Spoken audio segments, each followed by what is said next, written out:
What is the Buddhist study? By Venerable Rungruang Papassaro, Dr. Rungruang Limchoopatipa. The Buddha was a real person, a person like you and me. His teachings are based on practical experimentation that he experienced on the day of his enlightenment. This knowledge is comprehensible, and it is considered as the greatest one for human life development. There is no secret, no magic, no miracle, nor mantra in his original teachings at all.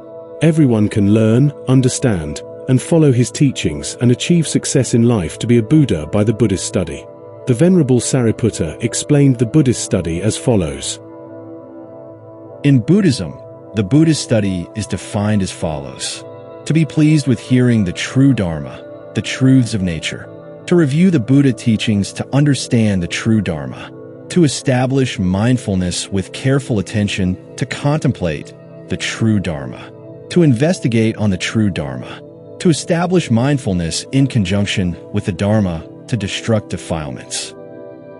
Diligently performing the Buddhist practice, that is, performing the mindfulness meditation until reaching purified mindfulness state, freeing from any bias toward arising mental phenomenon, would enable insightful observation on Dharma. Then one can perceive the truths of life within nature as they nature really are. When mindfulness is established with careful attention, Yaniso Manasikara, the mind will become glad, raptured, relaxed, and concentrated. Then, by applying purified mindfulness to insight observation, one attains wisdom that destroys all the taint. Consequently, the mind becomes disenchanted and dispassionate towards the world, leading to purification and liberation. This is the way to gain wisdom of discerning right from wrong and a solid understanding of what actions should or should not be taken. This is known as the Buddhist study.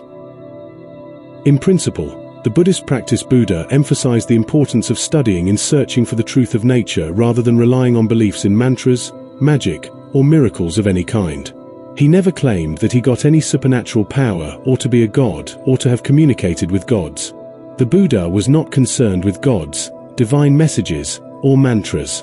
As a matter of fact, his teachings are based on facts and science, which anyone can study and gain wisdom for a better life. Many people may wonder why, after hearing the Buddha's words, we still have to investigate the Dharma of the Buddha's word. This is due to the fact that although the Buddha's teachings are true, still, we have to investigate them one by one. And this is the true meaning of the Buddhist practice, that we have to observe each state of mind in accordance with the Buddha's words and then investigate it carefully to study its characteristics. For example, the arising and fading away of it, the cause and effect of it, and the benefit or harm of it to life. These kinds of investigations are kinds of Dharma research or scientific research methodology to gain knowledge from insight observation. The Buddha emphasized practice because he encouraged the public to perform investigations and to see the true Dharma as he discovered on the day of his enlightenment. This is a way to be a Buddha like him. In Buddhism, after learning the Buddha's words, we have to practice to investigate the Dharma as part of the experiment to gain wisdom. Although we may divide the world into the material world and the spiritual world, the material world is guided by science and technology, while the spiritual world is very abstract, still far away from the reach of modern science and technology. Within 100 years, advanced technology and sciences has drastically shaped the way we live nowadays. The true Dharma of Buddhist knowledge is to guide the way to live in the spiritual world, but it is strictly based on the investigation of true Dharma, which are facts in nature. The Buddhist study is a breakthrough concept in the spiritual world that covers various fields of science, including philosophy, psychology, neuroscience, and cognitive science. The Holy Dalai Lama comments on the potential of the convergence of the spiritual world of Buddhism and the material world of science as follows.